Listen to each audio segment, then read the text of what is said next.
All right, so we have the buyer side lawsuits and everything else going along those lines. So what's the big update from all of this? What do we know now that they paused our drop of the forms? So CAR updates their forms twice a year. We update in June and December. We had our June update, and then suddenly we only got half the forms. What the heck? Well, DOJ filed documentation to review everything prior to them being released. The new draft set is now available as of the 10th of last week, Wednesday of last week. This set still can change. So be aware, even though we are going with this and I'm training you on this, these are currently drafts. Until they are launched into zip form and glide and any other platform that you utilize to access them, they still can change. So we're going with the current information, but always verify all with the broker of record of the file you're working on when you're working on that file. So no more cooperating compensation. It's gone. That's not going to happen. It's not in those. The seller can still offer a concession for compensation for the buyer side, but it is a concession. It is not cooperating compensation. I wish they could get different letters to start all these things. It's always fun to say, but concessions are definitely what we focus on. Seller can offer concessions for the buyer to help cover interest rate buy downs, to carpet allowances. Also, that where the SPBB for the seller pay buyer broker comes into play, that we'll get into further in the presentation. Also know that VA, Freddie and Fannie Mac both said right now, buyer's agents can pay, the buyers can pay the buyer's agent compensation. That was a big concern. I'm not surprised. We knew that they'd want to keep industry going. So of course they are trying to be flexible and work with the changes that we're working with. You're going to want to tie into your file very tightly with the lender of record on when you have those type of transactions. You're going to need to make sure you know exactly what they are allowed to pay, how much, and everything else from the get-go. And we'll get into that when we go through the buyer broker agreement on when you do get that information from the buyer. As I stated before, multiple lawsuits are still in process. Even though we have the one big buyer one, there are multiple smaller lawsuits, including state individual ones here in California, Texas, everywhere. Being very, very careful about what you were saying. I'm trying to watch what I'm saying on a recorded video. Make sure you are not discussing commission amounts on social media. The DOJ is watching. They truly are. And they are utilizing some of that for their cases against NAR and realtors. So be careful, be smart when you're discussing things. Written agreements are not going to go away. This is not going to change. This isn't going to be a thing. It's becoming state law as of January 1st. Right now, the bill that is in the legislation for the state, I believe they've just gone on summer break or about to, so we're expecting to hear more about it later in August. There's no opposition. This is going to happen. So even if it's not because of the NAR settlement, or you are not a realtor who subscribes to any of the MLSs that are requiring it, it's going to be state law. So now is a great time to get familiar and very comfortable with these forms and moving forward. We need to look at the MLSs only for marketing. That is not going to be where we're going to verify compensation any further. You can post to your own controlled website or your brokerage's only controlled website. That one's still in flux. We're expecting the DOJ to find that loophole. So be aware and verify with your legal team before you post anything. But right now, that is kind of the only place. You're also not supposed to reference back to your website in the MLS. So they're realizing they didn't have the full verbiage on that. So expect that loophole to be closed. Let's see. Then moving forward, we're going to have the other thing you need to know is doing your value. I understand that this is a huge change for how a lot of buyer's agents are presenting themselves. I understand that this is not how we've done things. You're going to want to look back the way you do when you're putting together a listing presentation, the way you're showing all the highlights of, I've got a great photographer and I got this off the market in 3 days and we negotiated the highest offer. Well, you've done that for your buyers. So you're going to do the exact same thing. You're going to want to take a look and go back through the files that you've closed about how much were you able to negotiate for repairs? How did you get your offer accepted over the other 15? What is it about the team that you bring with you, your title, your escrow, your lender, your TC? How do you get deals done smoother and easier so that buyers feel educated and comfortable? That's what you're going to be presenting. Just the way you do a listing presentation, you're going to do a buyer broker or buyer presentation. For those of us who've been around for a minute or two back when we had the blue triplicate forms, press hard, you're making copies. That's how they used to do it. And so it's just circling back to some old school behaviors. And just remember, verbal means nothing. You're going to want to make sure that everything is in writing. If you have a conversation, circle back. You're going to want to make sure that you are definitely documenting everything possible. And if you haven't before, now's the time. I have clients of my own, and I know Pam works similarly, where if you're in the field and you don't have time, give me a call and I can send an email to everybody. Give her a call. Do something along those lines so that you are getting it written down. End of the day, just do a decompress. Hey, it was great talking to you, Mr. and Mrs. Buyer. I want to recap. We looked at blah, blah, blah. You asked me about blah, blah, blah. And please let me know if there's anything else I should be aware of. And just circle back. That way you are covering yourself, because I think we're going to have more audits and file reviews. I think things are going to get more stringent, and documentation is going to become even more important. So if you're not working with Pam, you're going to want to find a TC to work with moving forward, even if you've never been a big fan of TCs. So how do we start this? Well, the biggest things to know is the buyer broker compensation has been reduced to one form. We used to have multiples. You had the non-exclusive, exclusive, everything else. It automatically defaults to non-exclusive now. If you want to make it exclusive, you have to have the client check a box on the first page and then initial on the last page. It is that big a deal. I'm sorry? Okay. Again, please make sure everybody's muted. That'd be really helpful. The buyer broker agreements, because of what's going in that litigation, or excuse me, legislation that is up in the state, that is going to default to a 3-month limit. So CAR is trying to be proactive, and we will also default to a 3-month limit, not 90 days, 3 months. There is a difference, and it can cause a problem for you, because if your time frames are off, it nulls and voids the buyer broker. So you're going to want to make sure that you're paying attention to that it's a 3 months. So we're doing September, October, November, and we're done at the end of November, no matter what. And then you can re-up the buyer broker. You can use the modification of terms that has been revised to be used on both the listing agreement and the buyer broker agreement, so that you can, a couple days prior to, say, oh, we're going to go ahead and extend when this expires on this date. There is currently no limit to how many times you can re-extend, but you do have to re-extend it every 3 months. It clarifies that there is an obligation for this buyer for your compensation. They may not be the one paying you that compensation, but they are responsible for making sure you get compensated. Nobody is expected to work for free. So this is creating a contract, which we now basically have 3 contracts: our listing agreement, buyer broker agreement, and then your purchase agreement. That's how it's going to be on every transaction moving forward. It is cancelable. Either party can cancel. Now, if you're non-exclusive, you can cancel it immediately. If it's exclusive, it's supposed to default to 30 days. However, if you review the cancellation documentation that's available, because it's a specific form, just like we have for a listing, just like we have for contract, purchase contract, since each contract is different, we're going to have a different cancellation document for each one. That will let you both alter if it's a mutual agreement of parties. It defines what the broker is responsible for. It defines what the buyer is responsible for. It limits what we're going to do. You can do it for one property. You can do it for one day. You can do it for one zip code.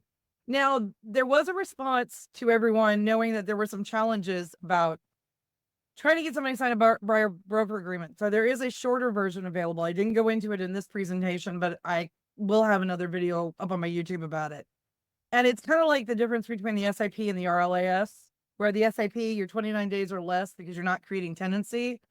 Same thing with this other form. You're really not creating a much of an agency the way you are with full buyer broker, the way you are with the full RLAS.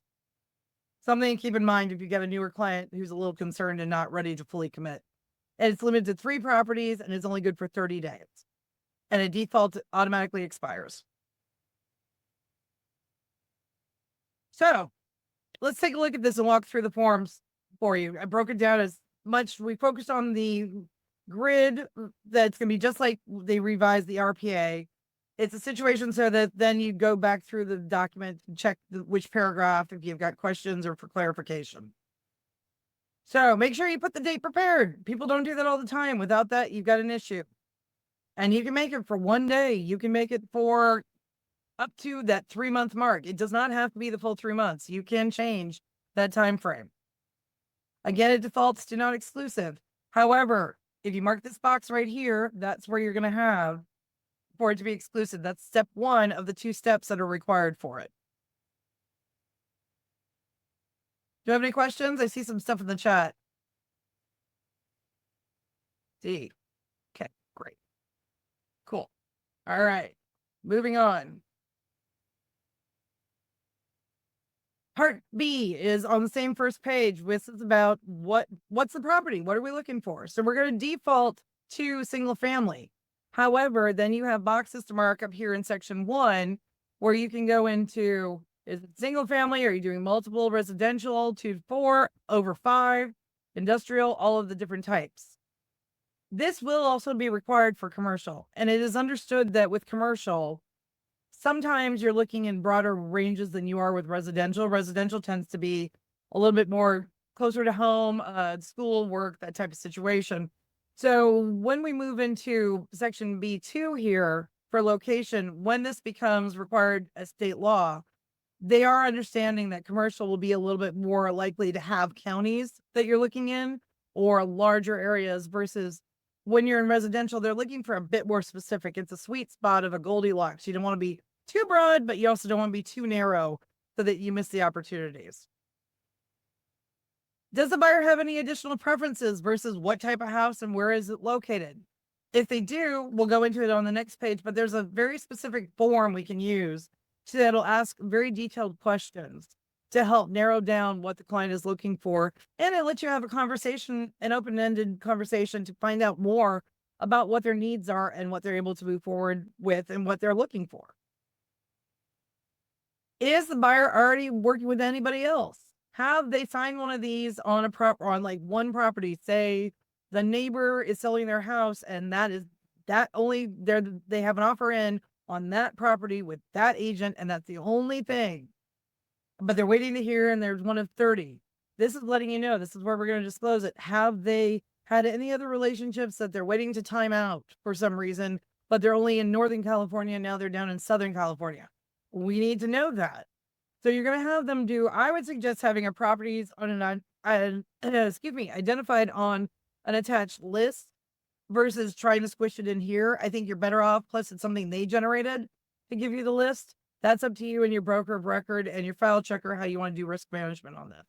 But you are going to want this form is going to have more additional documentation than just the agency and the fair housing and everything else. You're going to have some additional docs to show that you had these conversations, and you're going to be starting a paper trail.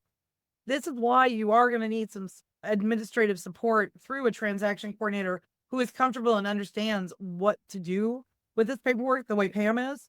You're going to want to make sure you've got somebody who's working with you to get the file started from the moment you start talking to clients now. Very similar to the way you do listing agreements to get disclosure started and everything else. You're going to start building the file once this gets signed. Any questions? Let's see. Chat. Okay. Then we'll move on to the next one. So this is that form we were talking about. This is BIPP, the buyer interest properties. This identification of the buyer's preferences. What do they want? This is what's their price range? So you know what they're looking at realistically. And when we get into the financial document, that also discusses price range. What are they able to purchase? What are they qualified for? We all know how that feels like letting the air out of the balloon when somebody can't get the thing they want. So we don't want to be showing them properties that are out of their range. What do they use the property for? Is it going to be, or is we putting grandma in a house? Are we doing second home? So it's for vacations.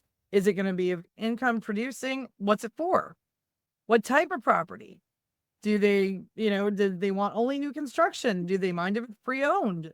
Do they want a duplex, triplex? What are we doing here? What are the features that it needs to have? Do you want it to have solar? Is that important to you? Do you need it to have a pool? Do we want it to be drought tolerant so you don't want to suddenly be doing gardening every Saturday? What's going on? All of these are great opportunities to have some open-ended conversation and clarification with your client. What they may understand to be a drought tolerant may not be what you understand. Pool may be enough for them to have something that's small in the background, or they may want an Olympic one so they can be doing laps. We don't know. but this is a great chance to talk about it. Location, let's clarify those locations again. Are there any issues? Do we need to make sure it's on a single level because stairs are not possible? Do we need it to be in a certain area for type of car or vehicle they have? What do you need to know? Is there a certain school district they are trying to be part of? All of this stuff, again, open conversation. Be careful because it also, with these open conversations, that you're listening more than you are responding or deciding for them.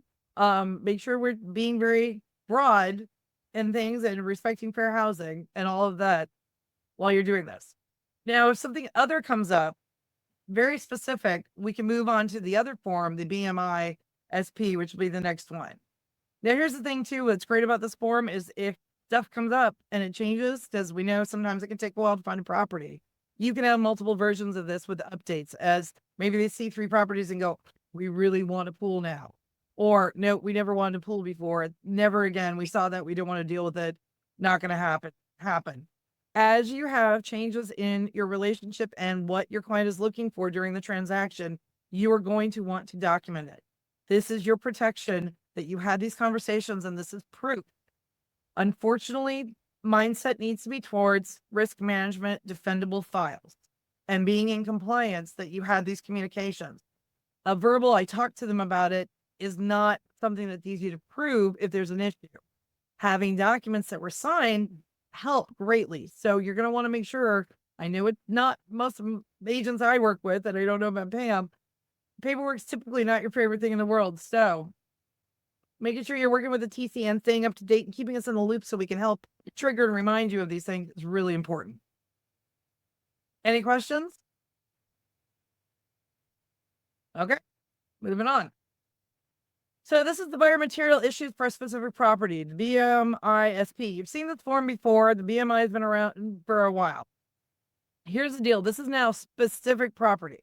So if there's something that they have questions about when you go in, that there's a gully, are we worried about rain? Are we worried about fire home hardening? Are we worried about easements? Are we worried about, do they have access on the cul-de-sac or is there a shared driveway?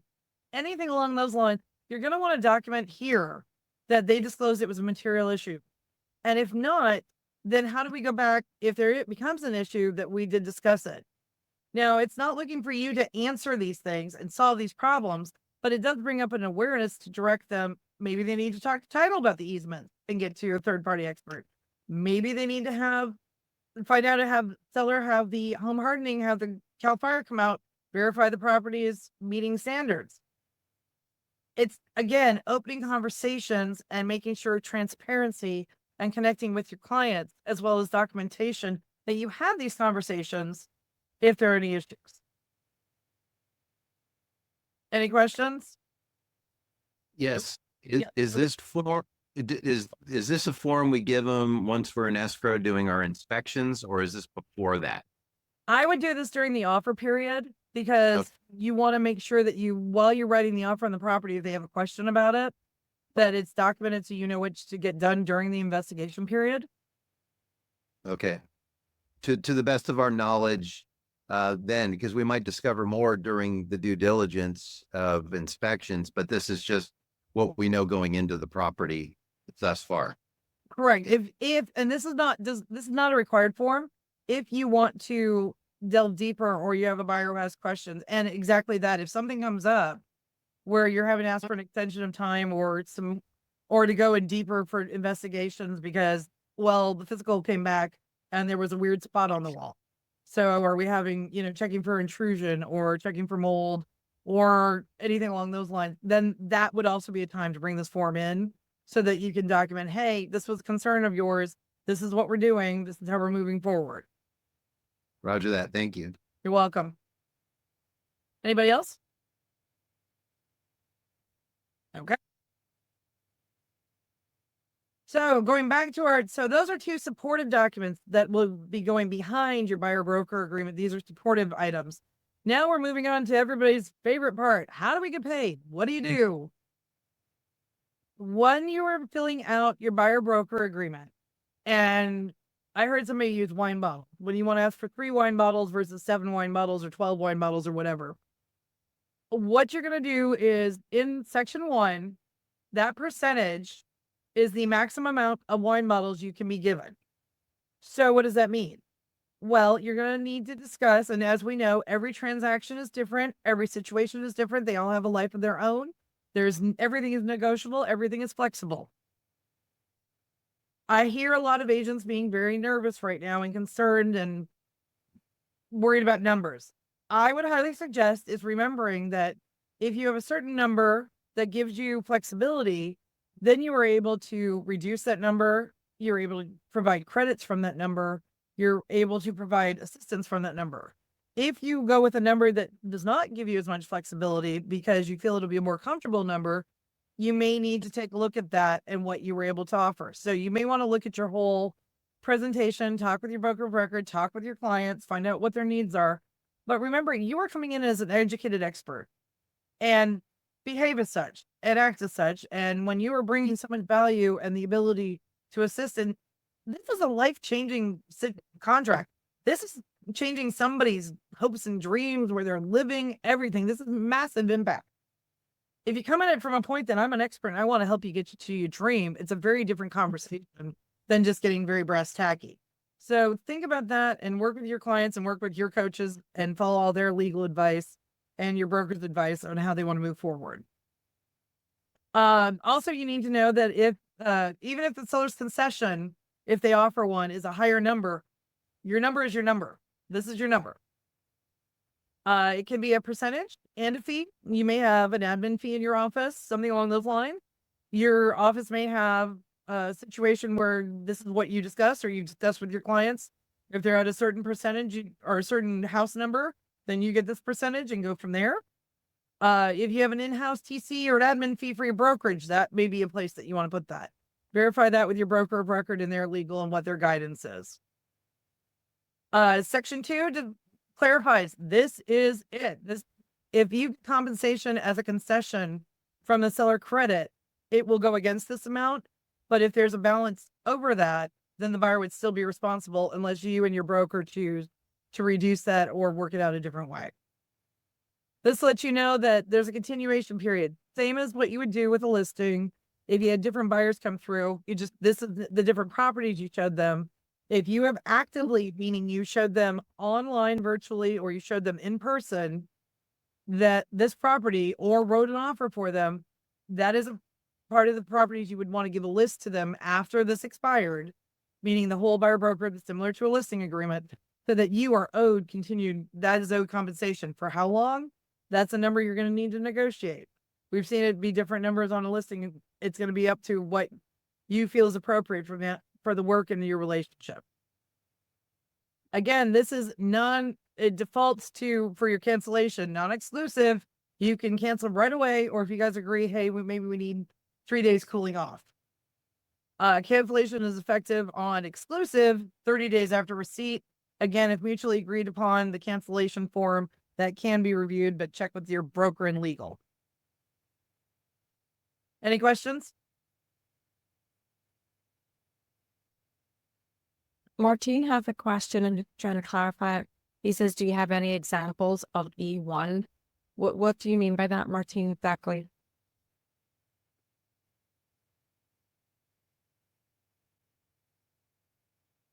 You're muted, my friend. All right. Just any that have been filled out to see the difference between different ways of doing it. We can't do that because we're all at different brokerages, and that's any trust because we're sharing numbers.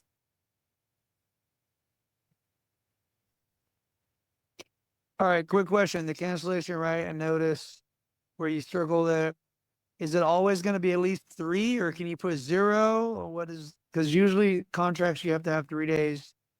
It Right, actually not exclusive defaults to immediate, effective upon receipt.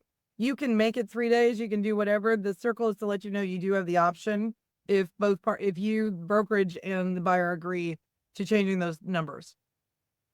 So can we leave it? Can we just make it 0 days to cancel? Yeah, you just leave it as is. Don't put anything there. So wouldn't it be better to put an X or something just so we know we address it, or? Oh, Marcia. No, you don't want to do anything. If you put an X or anything, you've changed the form, it's defaulting to 0. 0. All right. But that's only when it's non-exclusive. When it's exclusive, I it could- defaults to 30. I just feel like if you leave it blank, somebody like they could always go write it in and put 3 days. You know what I mean? Well, the thing is, you're going to have the original copy that you both signed and dated. So you'll be able to compare if there were any changes. Okay. All right. Got it. Thank you. You're welcome. Any other questions? Okay. This is going into the time to deliver personal information. So there has been a question of how do I know if this buyer can do this? How do I know they're legit? How do I know they have enough funds? Well, this is how we're addressing it. Within 5 days, that's the default, or you can change it to within 2, 3, whatever your time frames. You're hitting the holidays, give them a week, whatever you want to do. They are going to give you a copy of a pre-qual. They are going to give you proof of funds. They're going to give you that lender's contact information. If they do not, within that 5 days, the broker can cancel. They just automatically, it's done. You didn't perform, we're done. No problem. You do have the option, and we'll go through the form next, the buyer financial and personal information. It is not required. However, talk to your broker of record. They may want it for documentation in their file due to the amount of detail that goes into the form.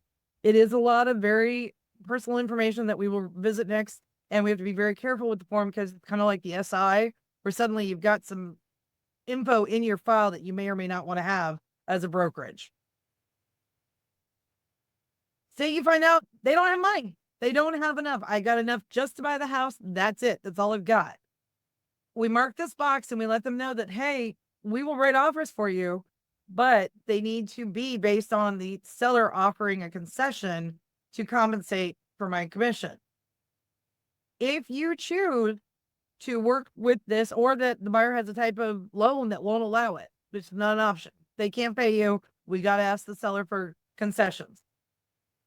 You as an agent can discuss with your brokerage. You do not have to work for free, but this is a different business model, and you will need to make sure that you are taking the steps to take care of what you need to do and being very transparent with your client about everything. Again, you're not expected to work for free. So this may not be a relationship you want to establish. You'll need to take a look at it. And that's why we want to verify and get the financial information and have that difficult discussion, which really isn't difficult. It's fact gathering. It's honestly getting information, getting to know each other, and finding out if they are able to purchase at the time. And that's just a basic numbers and cents kind of thing. So we'll go into the form, the BFPI next, to kind of review how detailed it gets. And it is some very private information that we are asking for. Other terms that goes into if you have maybe a brokerage affiliated or you're setting up whatever situation on this. As we've said, that everything is negotiable. You can create all your own terms. Just be careful. Anytime we add verbiage to a contract, any kind of contract, you are technically practicing law. So the less words you add, the better off you are. Something to keep into account. Any questions? Sam, I do. Yeah. Regarding the conversation going towards compensation that they can't afford. What I was told by CAR is that we can move forward with them as long as they understand if the seller isn't willing to provide a compensation to the buyer, which then could be forwarded to us for our agreement, that there's a natural out, that we're not stuck with them. We can actually end the transaction at that point, since they cannot fulfill payment. I just want to confirm that that's accurate. That's my understanding as well. It is, however, specific to that property. Correct. So it wouldn't If- be your whole buyer broker agreement blows up, but that offer on that specific property would be terminated. Right. We would just move on to another property at that point with the same client. So it's not blowing up the client. It's just blowing up that particular property's deal. Because CAR's position is, we're to negotiate it. We don't just dump people because they can't pay, because that's what negotiating's for. But there's a safeguard if the negotiating doesn't go our way. 100%. It also, from what I saw, I had the car forms trainer class yesterday. with New Kalen and Jenna and all of those people. They did reiterate over and over and over again to make sure that, yes, 100%, our job is to be here to serve the clients. At the same time, we need to make sure the clients can also participate in the transaction actively. Right. Okay. Thank you. You're welcome. Any other questions? Okay, we'll go on to the financial form. Oh, this form goes through stating that if you do not qualify for, as we were just talking about, the type of property interested in, we either need to mutually alter the terms. So say you have a buyer who says, oh, I've got stuff coming in, I've got an inheritance, and then we find out they just don't qualify, they're not. We either need to reduce, so we are doing, as we were just discussing, that we are trying to negotiate and provide service, or if they're not willing to reduce it, broker can cancel. They can say, look, this is not going to happen. This is a reality, and walk away. One of the benefits of this form, because it outlines that, it provides a protection. This goes through the whole form where we're asking, hey, I need to know how much do you have down for deposit? Then what are you going to do for down payment? Then where's this coming from? Do you have any additional funds? Where are those funds coming from? Is it a gift letter? Is it a family? Is some other thing happening? What's the maximum amount you can do for the loan? Who's your lender? Do you have a pre-qual? Are we fully underwritten? What type of financing? So again, it circles back on 8, like we talked about, if they cannot provide your commission payment, then we can ask for the concession from the seller, and we would have to participate in that for any offers. This is trying to basically go through and say, look, here's all the realities. There's a lot of the nitty gritty that I think was avoided because of the excitement of, let me get somebody in the seat and let me get them to buy into the house and then we'll deal with all that. No, we're doing the homework first. We're front loading a lot of things that were delayed previously. Very hypothetical question, Sam, on this. Let's just say an agent does not do their due diligence and find out all of this information and fill out the forms and qualify their buyers correctly, go to the escrow, and the buyer is stating, we have the money to pay your fee, et cetera, et cetera. And then the buyer removes the contingent. This is really like worst case scenario. Right. And you're welcome. And the buyer goes to the end, removes all of their contingencies, and then lo and behold, after they've removed all of the contingency, pops up that the buyer doesn't have the money to pay the agent. Where does the agent stand at that point with regard to canceling a transaction that already had the contingencies removed and they're already more than knee-deep in the transaction? So the agent's already failed because they have a contractual agreement here. You were entering a contract with your buyer now. You have not followed the lines of this contract because you did not get that documentation within 5 days. You didn't get the verification and everything else. That's why it's written into this contract so we don't get there. If you get there, that's on you because you didn't comply with the contract that you agreed to with them. Then you also now have a buyer who had gone into a contract without the whole good faith situation where they were not able to perform knowingly. So we're going into fraud. Then we're going into potential for litigation and every nightmare possible. And everybody's getting. So yes, can it happen? Will it happen? Oh, probably. Hopefully not, but probably. Is that why this is such a big deal to learn about? 100%. Do you have ownness and due diligence now that you didn't before? Big time. Is this why I'm saying really you need more support than you had before for those of us that are trying to be as educated as possible in these forums to provide that? Totally. But if you're getting to that point, you didn't do your job or your fiduciary in the beginning. Because your fiduciary is agreeing to participate and share your knowledge with your client. And part of that is going, hey, this is our contract. You agreed to in 5 days, give me this stuff. Where is it? Does that make sense? That exact scenario got brought up at CAR last Friday, and that was exactly their answer, Sam. They just basically said if somehow, let's just say the agent did everything right and it's just straight up being misled by the buyer, you have a case fraud and you have to take the whatever course of action you feel is necessary at that point, but it becomes a legal matter. Correct. Thank you for that validation. I've been watching as many of the town halls try to answer. Yeah. As they're getting questions, they're thinking of scenarios that they weren't even thinking of yet. So it's always been good to go back and watch those videos right now. I mean, can you negotiate with the seller for the commission? I'm sorry? Can you renegotiate with the seller to pay? I mean, at that point, probably, I mean, the seller doesn't want to lose the deal. Maybe the seller will pay it. It's always worth an option. It's always worth a conversation. Yeah. Again, we're here to service, and the end goal is a win-win. We want a happy seller and a happy buyer. Yeah. Yeah. So, don't throw out the baby with the dishwater or bathwater, for God's sake. But at the same time, have your, we shouldn't be getting to these. I understand they're going to happen. I understand that things happen. I understand all of that.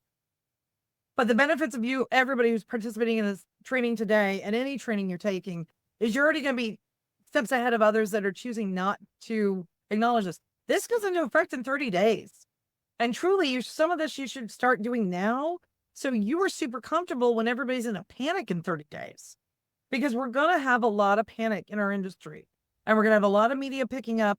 And the thing to bear in mind is you are going to have people that are sitting there waiting for somebody to mess up. And they're waiting to be able to go, oh, you didn't do this, you didn't do that. That's what that's kind of what I do on disclosures, honestly. That's what I do as I go through and go, okay, we missed this, we missed that. I don't go with from a malice point of view. It's more like, hey, let's make sure we get all the I's dotted and T's crossed. But the bigger thing is right now, get familiar with these forms, sleep with them, put them where you're going to read them every day. You're going to want to be as comfortable as possible, because the more comfortable you are with what we have to do, the more comfortable you be with your clients. And they are looking to you to be a resource and be a place of value and support. This is a hugely emotional transaction for them. Typically, at least with residential. Commercial, typically not as much. But really think about it. And they're looking for somebody who knows what they're doing. And that's what you guys are all participating in by coming to trainings. Off my soapbox. But Quick question. Can I ask a quick question? Of course. Before I do that, I just want to say, if you don't have a TC, you should really get one. Been doing this for 21 years.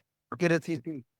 Very, very important now, especially with these forms. But my question is, if you do your due diligence, they have the money in the bank, you get an escrow a week or 2 weeks in, family emergency comes up, would they be able to, they're still able to cancel due to the loan, like they haven't been fully approved, right? So that would save them from getting sued if they couldn't pay you? Well, let's back that out. Have they removed contingency? What is your contract state? Where are we at in the transaction? I'm trying to get my thoughts out. So basically, I'm just trying to say, because if something, let's say they're in escrow, but they still have their contingencies in place. Okay. And thing comes up and someone got sick, hospital bill, something, and now they don't have the cash. They had to spend it on something else. So you still have the contingency period for the 17 days to cancel for any reasons, right? Well, so as long as, okay, two don't really equate to each other, but I know where you're going with this. So let's back it out. You're still within your contingency period in this scenario that we were discussing. Contingencies have not been removed in writing for anything at this Correct. point in writing. So with that, you never have to give a reason why you are canceling. You utilize anything in the 3L section of the RPA that is appropriate. They no longer have a down payment. They no longer then qualify for a loan. So that would make sense because they can't participate.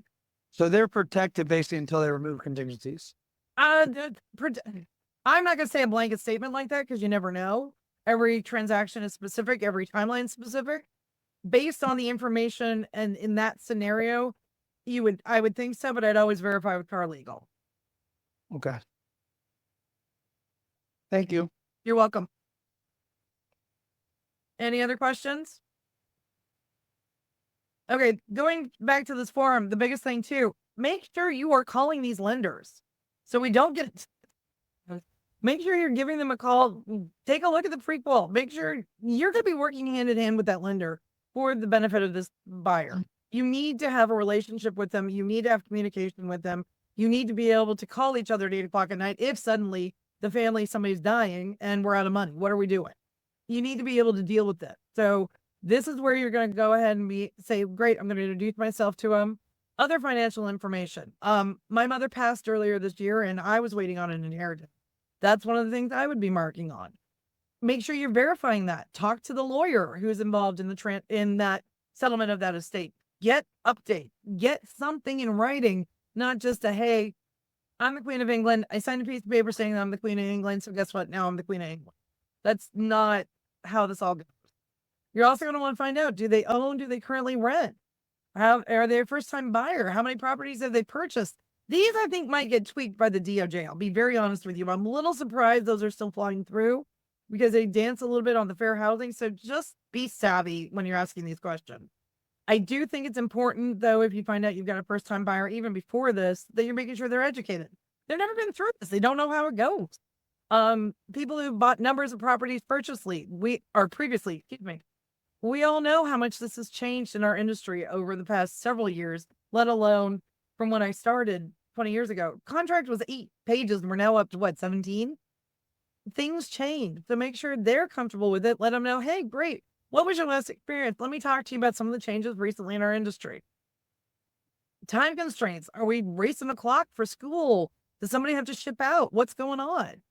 Are they in real estate? Have they done anything? Do they have family in real estate? Do they work in the housing industry? Do they have a family member in the housing industry? Why do you want to buy? That one, I think, I'm a little iffy on that one. Is there anything you want me to know? You know, Mickey Mouse. I don't know. Whatever. I mean, again, biggest thing though is treat this like you would a statement of identification. You know how we have social security numbers and very vital private information. This also form needs to be treated as such. So this may be something because you're going to have some numbers and information in here. Talk to your broker of record, verify with your legal. They may or may not want this. It has its dual-edged sword. So be educated about that. And also my biggest concern as a TC is I see this being something that could get packaged in with your buyer broker agreement. And if you're sending that off because you're rushing, this could suddenly end up in the hands of a seller that we don't want them to have. So make sure on that you're backing off and slowing your roll and working with somebody who does your paperwork, because we don't want people are humans and things happen, but that is a big concern of mine, that this could get thrown into a package and get missed. So I would try and keep it separate personally. This is not needed, or it is a must. It is not required. If you mark it on the buyer broker agreement, it becomes part of the buyer broker agreement. However, you have to indicate it and include it. This is more for you just to get information so you don't miss something. Correct. Okay.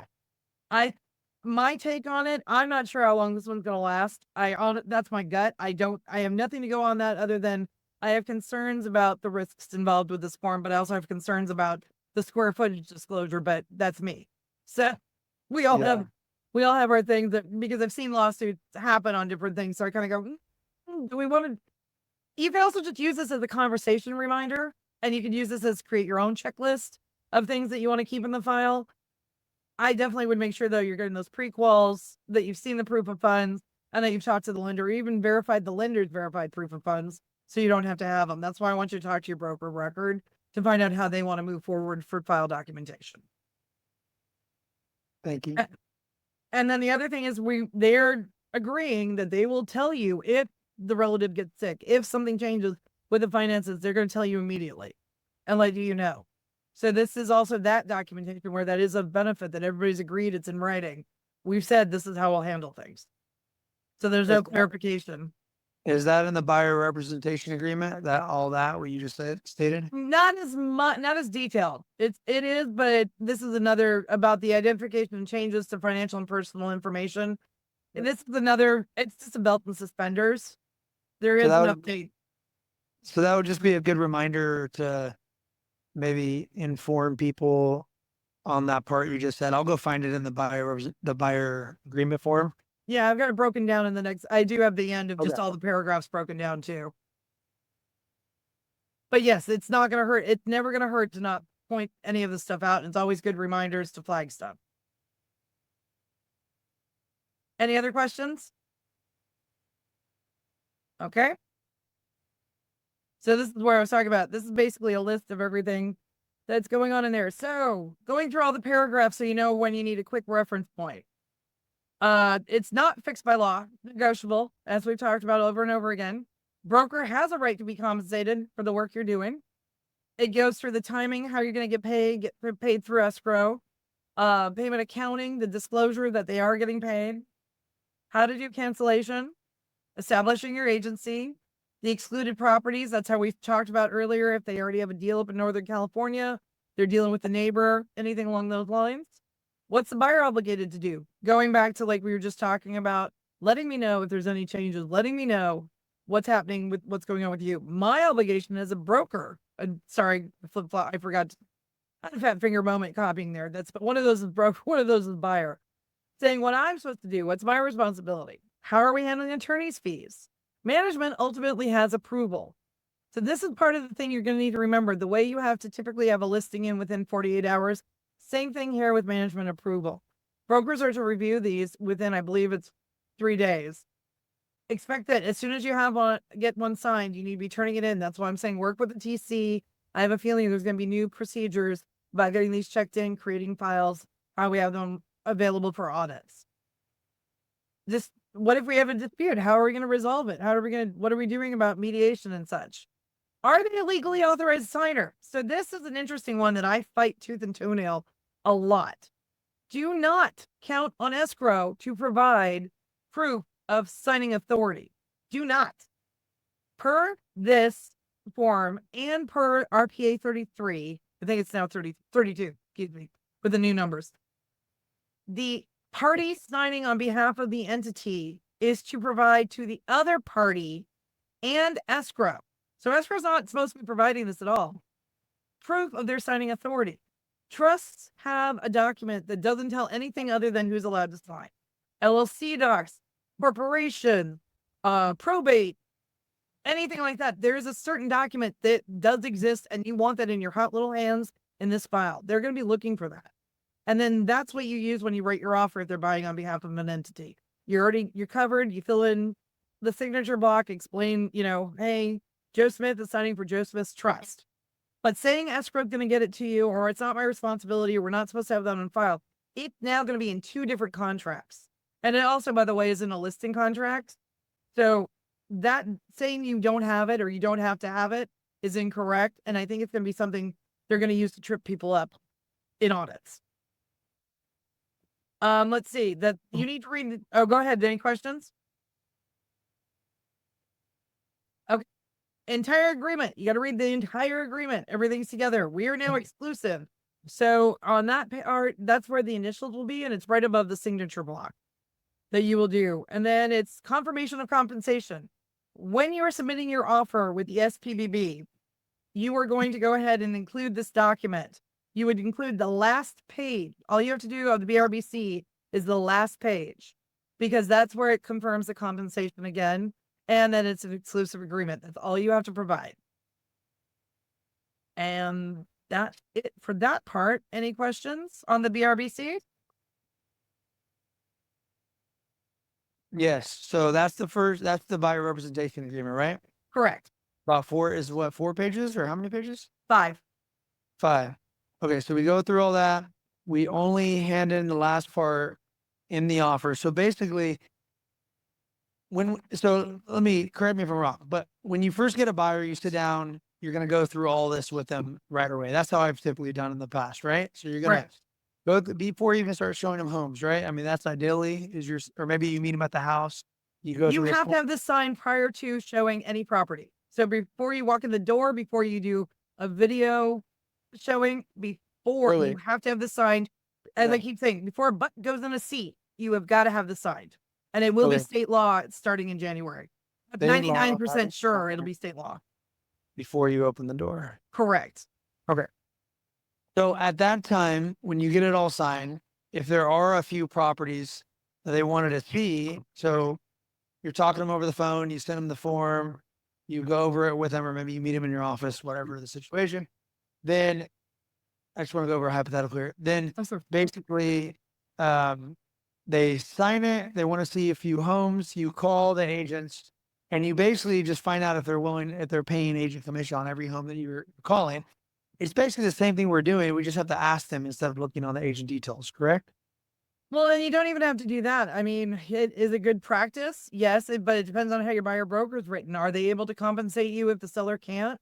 Then maybe you don't have to make the phone call. Maybe it depends on each one. Yeah, I think in most cases from where I'm at, most buyers are going to need it. So I guess this is just a scenario I'm going to go through. I'm going to call them all, find out. And then at that point, because why even, so I see what you're saying, but let's say your buyer can't pay. Let's say your buyer's like, I don't have, I need closing cost money. The lender will only require or give you so much. So then you're going to call the agent, find out who is paying, and then go show the homes that you can actually show, right? So that's steering, and you got to be What- careful What do you mean? What's this? Explain that. because I'm you're no so experience. you How am I so by experienced? you telling them they can't see that prop, you're making the decision saying No, they're not offering. You'd No, have to no. let them know. I'm saying if the client says I cannot pay your agent fee Right. because You- I need closing costs and the loan we're getting will only allow this much Right. for closing costs. So that means they cannot buy, let's say property A or is not, there's 10 offers. They're not paying any agent fees. So that means you can't represent them. So why would you show them one that you can't represent them on? Correct? You can't make that decision for them because what if they suddenly have an uncle they didn't tell you they could call? What if they suddenly So come we- up with a way that Wow, they that's- really So we Mm. still have to show them properties they cannot purchase. no. Tell you that up front. I mean, if they have the money, they do. I hear you. So what you have to do is go back to them if you're going to make those phone calls before you show them the properties and say, this is the information about this property. This is how they're paying. They are not offering commission or compensation, or excuse me, concession for the compensation. How do you want to proceed? And if they say, well, we want to look at it. How am I? Okay, great. You are responsible for my compensation. Please let me know how we're going to be able to do this. Can you verify that you have that? We're gonna have to. I mean, that. I Correct. hear what you're saying. I mean, this is making it more difficult than what it's just It complicated. is. But I It hear what is. you're saying. But this is more. This is gonna cause more issues. I know everybody's saying that, but anyways, at the end of the day, they tell you they don't have the funds. Then they send you 7 homes they want to see. You call, do your due diligence, find out 2 of them are not paying agent fees. So you call them back and you go, hey, we can see these 5, these 2 aren't paying agent fees. So unless you're able to borrow some money from an aunt and uncle, or if you can find the commission fee, I'm unable to show you those. You're saying I can't say that? I'm saying you can say that, but I would put it in writing and I'd make sure you have the conversation with them. I wouldn't say I can't show them to you. I would put it, I would not, you're putting finality to it where you're making the decision that you can't show it, where you're not giving them the opportunity to obtain the compensation for you. But okay, but we already went over that. That's what I'm saying. I hear what Well, you're no, saying. you did. I understand that, but it's amazing. You and everybody know. knows. I know that's what I'm saying. It's crazy. I hear what you're saying. So we go through, they have to pay our commission. They say they don't have it. Then you explain it. So I would explain it to them, and I'm just, correct me if I'm wrong. I want to make sure I don't get in trouble. Yeah, I would explain it. So at this point, when I'm doing the buyer exclusive or the buyer representation form, I'm telling them, I find out they don't have the cash, so they're going to need closing cost credit. Lender can't accept seller's credit, so therefore you're not going to be able. Well, at that point, I wouldn't be able to work with them unless they could find money to pay. Yeah. So okay, let's change the scenario. Let's say they have just enough money for closing cost credit. They don't have enough money for the agent fee. So you would all, at that point, when I'm going through these forms with them, say, okay, you have money for closing costs, but you don't have money for the agent fees. What I can do is call the sellers and see if they're paying the agent commission, because that would give you what you needed. But if they are not, then I wouldn't be able to work with you on that property. Is that correct? Am I wrong? Right. Like, No, that's so. No. Wait, Sam? Yeah. So Marshall, let me, you're kind of overcomplicating it. How CAR positioned this that you're bringing up is that you have 2 stages. Stage 1, you have this conversation up front. There's going to be some properties where the commission falls completely on you. Can you handle that? Yes or no? If it's no, at that point, you have to make a decision whether to work with that person or not, Exactly. regardless if you think some of them will pay you or not. Because if you start working with them, knowing they can not pay, but you're going to gamble that most of the sellers are going to compensate you enough, then you have to show them all properties they want to see. And what Sam's trying to share with you is that they have to tell you, no, we won't go see the ones. And they have to tell you in writing that aren't Yep. paying because we can't pay you. So we know we got to avoid those. But if they want to see them anyhow, CAR's position is you have to show it and negotiate with the seller. And if the seller's not compensating, then you've got a clause in your buyer broker agreement that allows you to cancel that deal at that point. But it's your obligation. If you've chosen to work with them up front, you don't get to pick and choose what properties you take them to. They can, but it You has to be can't. documented that it was their decision. It Correct. doesn't make sense to me if they can't. I hear what you're saying. If they can't pay for it, I hear. But if the seller so if you call before you show the home and they have 10 offers over asking price, not paying compensation, and you call your client, it's not your client isn't. Your client's going to want to see everything anyways. Most of them don't understand, even when you tell them things. So, But you need to make them understand. This is where you have to jump in and change the Yes. business model, Okay. because right So now hold on. you are now the educated person and you are I've taking always the been risk. very- Yeah, I get what I'm saying is if I've disclosed to them everything, this property has 10 offers. The agent texted me saying there's 10 offers. They won't pay seller closing. I'm gonna have to get that in writing, right? Right. And then I have to send that to my client and get my client to text me back saying, I mean, you're saying in writing, but this is gonna be a lot more. Email. So Email. why not? Why not a Yeah, text? not text, email. Why not a text? I'm just wondering. No, email. You You want- email documentation. I'm just wondering why not a text? Is there a reason we can't do it in text? You can do text. I am not a fan of text. You need to verify with your broker of record what they approve. There's been Okay. issues and questions about text where emails, you have a time date stamp, you've got it going through the Got it. servers and everything else. All You right, need to all keep right. it. So email. So okay, great. All right, thank you guys. And thank you for jumping in. And that's exactly where I was going with is we cannot be making we cannot make the decision for them. And you're going to need to talk to your broker of record and you're going to need to have these type of conversations and ask and find out about scenarios that are potentials. And this is not just, I got a buyer, let's run the way it used to be. This is a very different situation. What's great though, is now your time is much more focused and your time is focused on those that are able to participate with you in the transaction. Hopefully this is going to mitigate some of the looky-loos and where everybody's like, I just wasted all my time. Well, Yeah. having these conversations that you may not be used to or comfortable with will help limit that. And Sam, it's always been this way. None of this is different. It's just different for people that have never used the buyer broker. As someone that's been using it for 25 years, this is review. The only thing different to me is we've added some forms. But a lot of what's on the forms isn't even different. Yeah.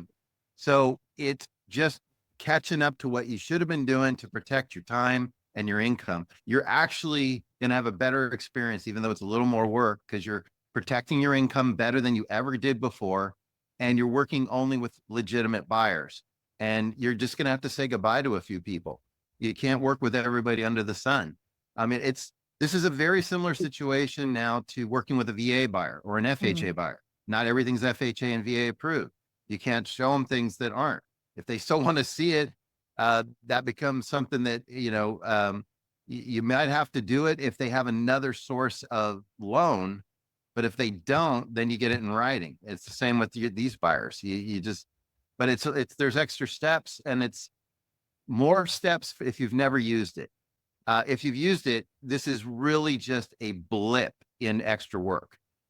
Well, Still, it's I mean, changed. no, I've used the forms in the past, but it's still more because if you signed a form saying they cannot pay your agent commission, so you have to get a seller commission, and the agent's got 10 offers and not paying a seller commission, getting a form that they do not want to see that, even though they can't pay it. Some are going to want to see it, even though they can't pay it, and that's pretty retarded. But that's how people are. So that's the part where it creates more work. But here's the thing is why, so to me, if you know that, why are we even looking in that price point or that situation or anything along those lines where it needs to be in your buyer broker and verify with broker of record, verify with your legal how to do this, but you need to be having these conversations and documenting, look, we know this is what you can do. This is what you've got. Having a conversation with you, the client, and the lender. So you're not just the only bad guy, but this is, let's get your facts and what we can show you, and that you don't want to set them up for disappointment. We want to What- find what you I the right understand- home. What I'm saying is if you have the buyer representation form that you already signed and agreed, they have to pay a commission or they can't pay one. And if they can't pay one, then they can't, is it anywhere in there that says that if they can't pay the buyer commission and we need the seller to pay it, then Yes. okay, so then, so what I'm saying is if it states that, and I call on a property that has 10 offers, they're not going to pay seller commission. The fact that I have to get that in writing from my client, it's okay if I don't see that. We already signed the paperwork that if they can't pay for the commission, they can't buy the home, right? So that's the redundant part, is like getting it double. That's the So part. that's where we're going to circle back to the transparency part. And that's where we're going to circle back to watching the terms of steering, antitrust, everything else. Yeah. Every file, I was always trained, every file is going to court. Every single file is going to court, no matter what. You need to look at how can you document that these exact conversations happened, and duplicate, how many times did we tell you redundancy? We've had this conversation, we clarified it. That's what's going to protect you. Yeah, I'm- it's, having a transaction journal protects you. And really, Marshall, I mean, I don't know what your experience has been, but you're talking about a rare buyer that's that pig-headed. And Yeah. most buyers are pretty reasonable, and if they know they're going to hit a brick wall, they avoid it. They'll about face. I rarely have a buyer that insists. They know what's stacked against them. They don't want to waste their time either. It's just communication over and over again and clarity. And I know this is hard, and I know this is change, and I know it's more. Right. Hard. I just don't like redundancy, and that is just getting more. No. See, and I'm a huge fan of redundancy because I want to be a Yeah. employee. I told you 4 times. That keeps you out of court, baby. I'm a big fan. So, Yeah, Okay, wrong industry. yeah. You're saying about, and that's why I have a TC. So you're saying about getting the, being protected in court. I've been to court where we had everything in writing It's still, and no access to the property, and they still were able to get money out of us just because. So no matter, even what I'm saying is, even if you over disclosed everything, you can still get sued.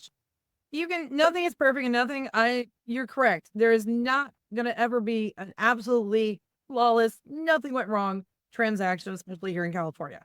There is never going to be anything here. That's why I'm saying verify with your broker of record. As we've discussed, every different transaction is going to be its own thing. However, overall, best practices, risk management, mitigation, not elimination, mitigation, having that documentation will support you.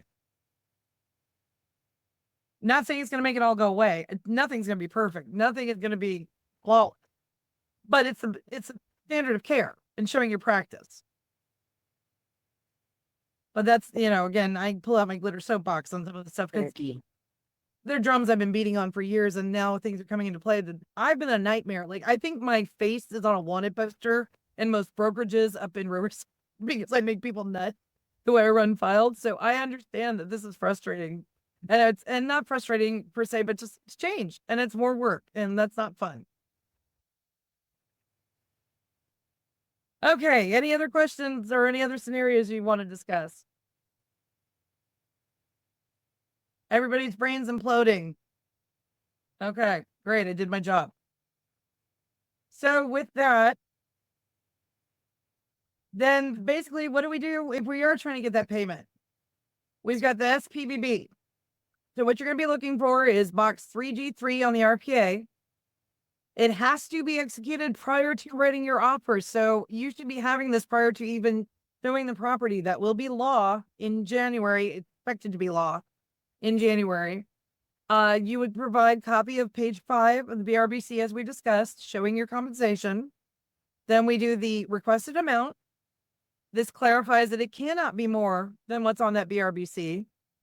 That the buyer's representation regarding compensation, that they are represented, the buyer is represented, that we will deliver that page of the SPBB, and that they acknowledge that the buyer's broker is a third-party beneficiary of this agreement and can go after the seller to pay the amount if the contract is executed and they don't provide compensation.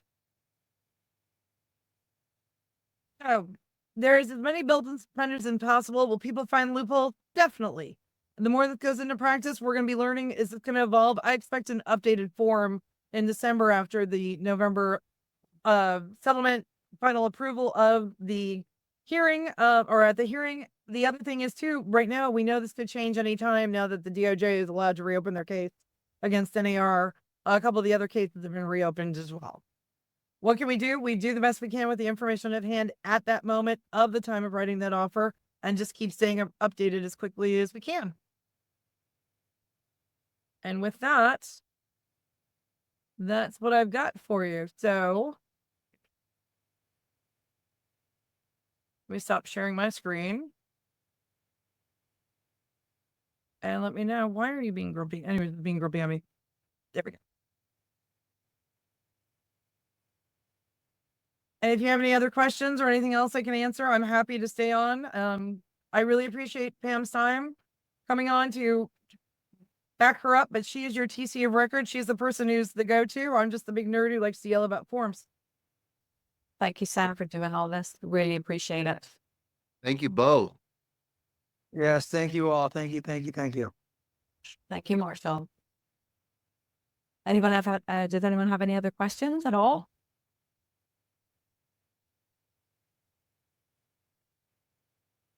Nope, I think we're good then, Sam. Okay, awesome. Well, I appreciate your time. Feel free to give me a call with any forms questions, but Pam's going to be your default to go to for TCing.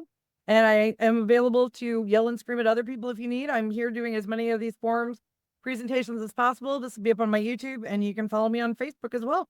Thank you so much, Sam. Appreciate you. All right. Appreciate you. Have a great day. Thank you. You too. Bye-bye. Bye.